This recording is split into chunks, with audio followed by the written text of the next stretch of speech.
Assalamualaikum warahmatullahi wabarakatuh. Saya Holila Yudhisyasna ini dari Institut Teknologi Bandung, Program Studi Sains Kebumian. Pada kesempatan kali ini yaitu pada PIT ISOE ke-17 tahun 2020, saya akan memaparkan hasil penelitian saya dengan judul Kajian Bahaya Tsunami Kabupaten Pandeglang berdasarkan simulasi numerik tsunami Selat Sunda 2018 dengan pembangkit longsor bawah laut. Latar belakang dari penelitian saya ini berawal dari letak geografis Indonesia, yaitu Indonesia berada di 3 pertemuan lempeng besar dunia, dan Indonesia merupakan daerah di jalur Ring of Fire, sehingga banyak gunung apinya. Selain itu, Indonesia juga memiliki panjang garis pantai 99 km dan 12.000 desa yang berada di pesisir pantai. Karena hal itu, timbullah namanya bahaya di pesisir. Bahaya di pesisir antara lain adalah tsunami, yang mana pada tahun 2018 terjadi dua bencana tsunami besar, yaitu tsunami Palu dan tsunami Selat Sunda. Karena pertumbuhan penduduk yang besar tersebut, akhirnya banyak jiwa yang terancam. Dan event tsunami Selat Sunda 2018 sendiri masih diperdebatkan bagaimana mekanisme sesungguhnya dan dampaknya yang besar ke daerah Pandeglang yang mengakibatkan perlunya diteliti lebih lanjut.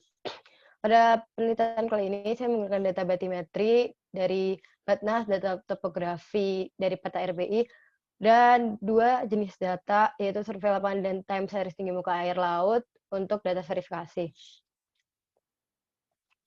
Skenario domain dari penelitian saya, yaitu meliputi terdapat 1 domain besar, 2 domain level 2, dan 4 domain level 3, serta 2 domain level 4.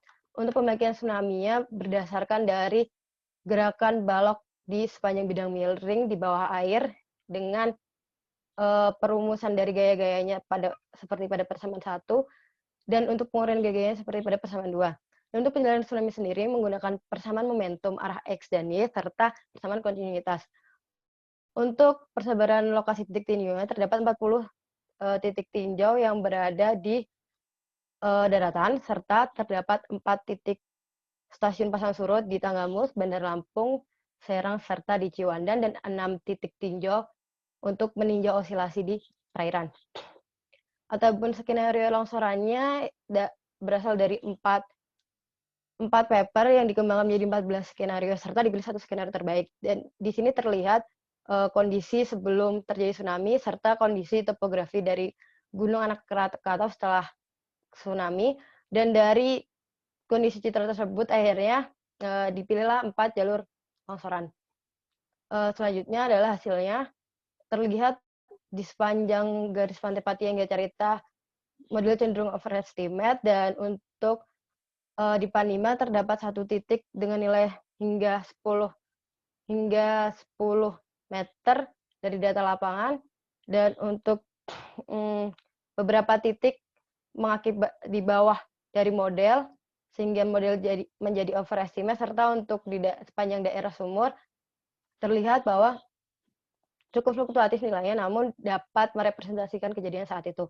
Dan untuk tinggi tsunami di beberapa titik diambil di Pulau Rakata dan Sertung, terlihat karena berada di dekat dengan daerah sumber longsor, sehingga nilainya mencapai 12 meter dan kejadiannya langsung serta-merta atau tidak ada lag waktu. Dan untuk di sepanjang pesisirnya terlihat bahwa paling cepat terjadi sampai pada daerah Tanjung Lesung dengan waktu 30 menit di daerah Ujung Kulon. Dan untuk hasil overlay dengan data stasiun pasang surut terlihat bahwa nilai model secara statistik bagus karena RMSE-nya mendekati 0, serta nilai bilangan AIDA-nya juga pada selang 0,8 hingga 1,05, sehingga nilainya bagus. Namun untuk visualisasinya terlihat adanya perbedaan fase.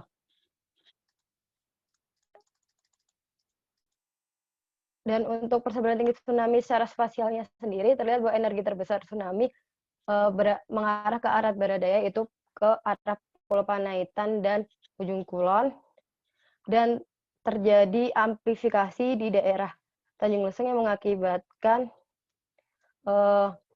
dia inundasinya lebih dari 6 meter. Dan terlihat di sepanjang garis pantainya bahwa di daerah Panimbang terdapat nilai yang tinggi yang telah saya jelaskan sebelumnya, yaitu nilainya mencapai 10 meter, dan nilai modelnya pun mencapai sekitar 8 meteran. Selanjutnya, nilai tinggi tsunami-nya menurun di sepanjang Citerup hingga Patia dan meninggi lagi di daerah Labuan hingga Carita. Nah, ini adalah simulasi sepanjang waktunya. Terlihat tadi di domain Krakatau ini nilainya di titik pusat longsorannya mencapai 40 meter untuk ketinggian tsunami-nya. Dan semakin lama nilai tinggi tsunami semakin menurun karena menyebar ke daerah-daerah pantai dan terlihat terjadi amplifikasi di daerah Tanjung Lesung karena merupakan daerah teluk, daerah Tanjung ya. Dan di daerah Carita juga terdapat seperti amplifikasi karena terdapat cekungan. Dan hal inilah yang mengakibatkan tinggi tsunami dapat tiba-tiba menjadi tinggi di suatu daerah. Selanjutnya dibuat peta kajian bahaya berdasarkan tinggi tsunami dengan klasifikasi bahaya adalah sangat bahaya untuk yang lebih dari 3 meter, berbahaya untuk 1,5 hingga 3 meter, dan cukup berbahaya untuk 0,5 sampai 1,5 meter, dan kurang bahaya untuk kurang dari 0,5 meter. Dan dari persebarannya terlihat yang paling berbahaya adalah daerah Panaitan, Ujung Kulon, dan Panimbang, serta Carita. Kesimpulan dari penelitian ini antara lain daerah kabupaten, khususnya daerah Ujung Kulon dan Pulau Panaitan menjadi daerah yang paling parah terkena dampak tsunami Selat Sunda 2018. Tsunami mencapai daerah Kota Agung pada kisaran 55 menit, dan untuk pesisir Pandeglang 30 hingga 50 menit. Dan daerah paling terdampak tsunami Selat Sunda atau yang diklasifikasikan sangat berbahaya adalah daerah Kabupaten Pandeglang, yaitu yang telah saya sebutkan tadi. Dan untuk daerah yang tidak mendapat ancaman tsunami berada di daerah Cikaung hingga Citerup dan Patia. Saran dari penelitian ini adalah perlu dikaji lebih lanjut mengenai mekanisme pembangkitannya, lalu dipelajari lebih mendalam model-model pembangkitan tsunami yang lebih kompleks sehingga bisa memberikan untuk aerial landslide. Dan saran bagi instansi dari penelitian ini adalah dari data hasil simulasi dan penelitian-penelitian itu dapat menjadi input untuk melakukan mitigasi bencana. Ini daftar pustaka yang saya gunakan. Sekian presentasi dari saya. Terima kasih atas perhatiannya, dan tak lupa juga saya ucapkan terima kasih kepada Bapak Dr. Eng Hamzah Latif selaku pembimbing saya, dan Ibu Ivan Emrat Jawani PhD, serta Pak Hanif Santia Budi MSI selaku dosen penguji saya, karena penelitian saya ini merupakan penelitian hasil tugas akhir saya. Terima kasih.